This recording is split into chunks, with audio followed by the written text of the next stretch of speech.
vigiando e orando, para não sucumbirmos às tentações.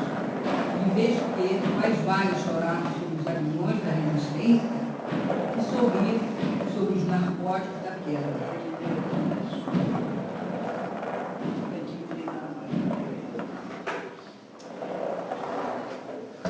Vamos elevar o nosso pensamento a Deus, pedindo a esse Pai amoroso e bom que proteja todos nós, que nos equilibre, nos dê paz.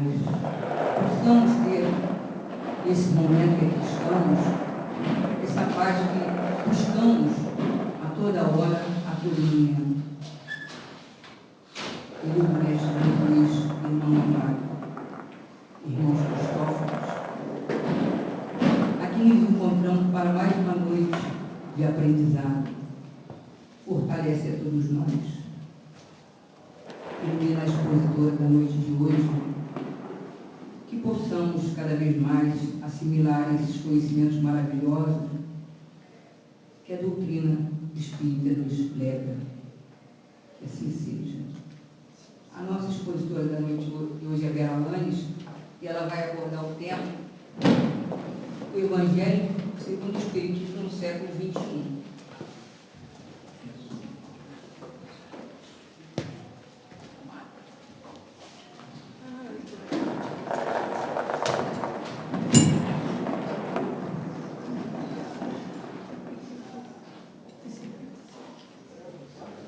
Boa noite a todos.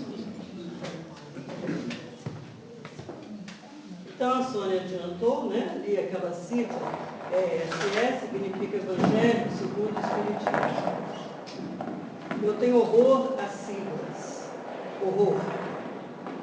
Porque a sigla cria um código secreto que só quem elaborou a sigla e aqueles entendidos é que conseguem entendê-la. ESE é o quê? É nada, né?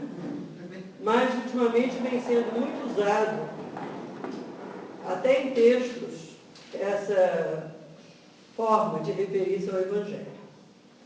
Então hoje nós vamos falar um pouquinho sobre o Evangelho segundo o Espiritismo, mas tratando desse Evangelho, como que ele se insere no século XXI. Por que da escolha desse tema? A escolha desse tema, nós teremos 2 noites abordando o assunto, teremos novamente em junho o Evangelho como tema, se deve ao fato de o Evangelho estar completando, neste ano de 2014, 150 anos de sua edição. A primeira edição do Evangelho segundo o Espiritismo, que é a terceira obra da codificação, em termos cronológicos, ocorreu em 1864 e tinha como título alguma coisa como a imitação do Evangelho. Em 1865, numa segunda edição, Kardec retificou o título do livro para esse título que nós conhecemos hoje, o Evangelho segundo o Espiritismo. E hoje eu estava pensando sobre este assunto e me lembrei de um professor que eu tive, que era uma criatura muito peculiar. Para vocês terem uma ideia, ele chegava à sala de aula e mandava passar uma lista dos alunos assinarem a presença. Vocês sabem que no curso superior assinar a presença é uma coisa meio complicada, né? E a turma era de excelentes alunos, mas eram extremamente brincalhões, até porque, como eram muito bons, podiam se garantir na brincadeira. E o único professor que passava a lista de presença era aquele. E cada dia, quando a lista chegava à minha mesa, ela tinha uma característica diferente. Um dia só tinha o super-herói. Então já tinha assinado Batman, Super-Homem, Mulher Maravilha, e eu ficava pensando, meu Deus, que super-herói eu vou ser? Que super-heroína? Outro dia só tinha figuras da filosofia, outro da história, porque a turma era muito boa, o pessoal era competente. Um dia eram jogadores de futebol. E ele resolveu conferir a presença. Quando a lista voltou à mesa dele, ele pegou a lista e leu primeiro. Algum nome com A, sei lá. Foi falando, ninguém respondia. Quando chegou no L, já estava aborrecido, porque do A até o E, todo mundo tinha faltado, e ele leu Edson Arantes, silêncio absoluto. Ele leu de novo, Edson Arantes, silêncio absoluto. Edson Arantes do Nascimento, e a turma em peso, professor, o Pelé não veio hoje. Aí ele encerrou a história da lista. Então, para que vocês entendam como é que era a figura, um dia, não sei como ele falou que ele morria de inveja das pessoas que estavam conversando e diziam assim, porque conforme João, capítulo 10, versículo 18, e lá vinha o conteúdo do Evangelho. Ele achava aquilo o supra-sumo da competência. Gostaria de fazer, mas não conhecia o Evangelho o suficiente para isso. Então ele elaborou algumas frases e passou a atribuir a qualquer um dos evangelistas que ele se lembrasse na hora, com a numeração que bem lhe ocorresse, e nunca nenhum interlocutor assinalou que ele estava errado. O que nos faz pensar que, será que as vezes todas que nós ouvimos essa referência, não seria o caso de uma pessoa peculiar, tal como o professor a que me referi? Tudo é possível. E isto é para que nós comecemos a nossa conversa estabelecendo o que é o Evangelho. Porque não é incomum nós acreditarmos que o que devemos em relação ao Evangelho é saber usar como referência adequadamente. Então nós gostaríamos muito de poder dizer, conforme Jesus disse no Evangelho de fulano, capítulo tal, versículo não sei o quê, é bom que você faça as pazes com o teu inimigo enquanto estás no caminho com ele. Não sei em que Evangelho isso está. Não sei em qual Evangelho, não sei qual é o número do capítulo e nem em que versículo está. E não acho importante saber. Para que alguém me convencesse de que isso seria importante, a pessoa teria que gastar muito latim para me convencer disso. Porque não é importante em absoluto eu saber reproduzir o conteúdo do Evangelho. Porque o Evangelho não é um rol de informações que nós devemos ter de memória. Não era essa a finalidade de Jesus ao exemplificar. Não era essa a finalidade da espiritualidade que o assessorava naquele processo de nos deixar essa dádiva, quando favoreceu a intuição dos evangelistas para que anotassem aqueles fatos. Provavelmente, essas anotações não narram o fato como se deu. Narram o fato como ele foi mantido na lembrança das pessoas. Lembrem-se que na época em que Jesus esteve encarnado conosco, eram pouquíssimos os indivíduos alfabetizados. Era muito, muito pequeno o grupo daqueles que sabiam ler e escrever. Todas as tradições dos povos antigos eram transmitidas oralmente. E aquele ditado, quem conta um conto aumenta um ponto, é a mais pura realidade desde que nós estamos aqui.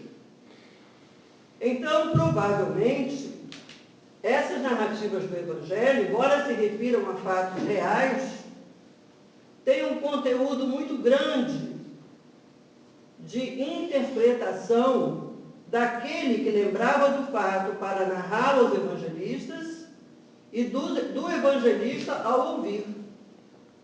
O Evangelho não é um filme com Jesus atuando diretamente para que nós aprendêssemos com ele.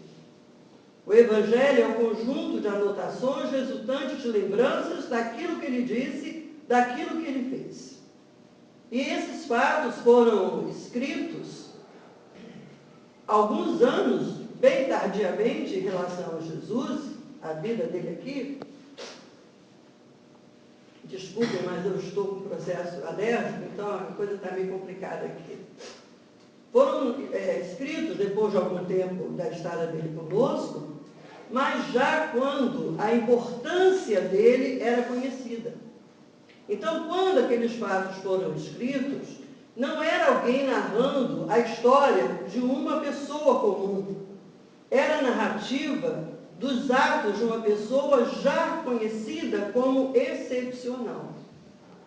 Então, esta informação também há de ter influenciado as anotações. Há ainda um livro muito interessante, eu esqueço sempre o nome dos autores, chamado O que Jesus Disse, O que Jesus Não Disse, em que o autor, profundo estudioso dos evangelhos, que estudou as línguas antigas para que pudesse ler os textos, os poucos textos que existem, dos primórdios dessas anotações, e ele descreve como que os evangelhos foram reproduzidos. E vocês sabem como que era. Até Gutenberg não havia imprensa. Todos os livros eram manuscritos. E a escrita oriental, ela é feita em colunas. Então, o copista que estava copiando daqui para lá, muitas vezes era analfabeto. Ele só era um bom desenhista de letras. Olha que coisa confusa. O copista era um bom desenhista de letras, como se fosse um calígrafo. Mas ele não sabia o que estava escrevendo. Então, numa coluna bem longa, sem nenhuma régua, sem nada, o cidadão está escrevendo com aquela letra linda, né? Aquelas letras bem desenhadas, algo que ele não sabe ler. Quantas vezes ele repetiu a mesma frase? Quantas vezes ele pulou um trecho? Quantas vezes ele escreveu algo que estava na terceira linha e quando voltou a olhar, continuou copiando a partir da quinta? Tudo isso é possível, concordam? Mesmo quem sabe ler pode cometer esse equívoco ao fazer uma cópia. Imagine alguém que não sabe o que está escrevendo.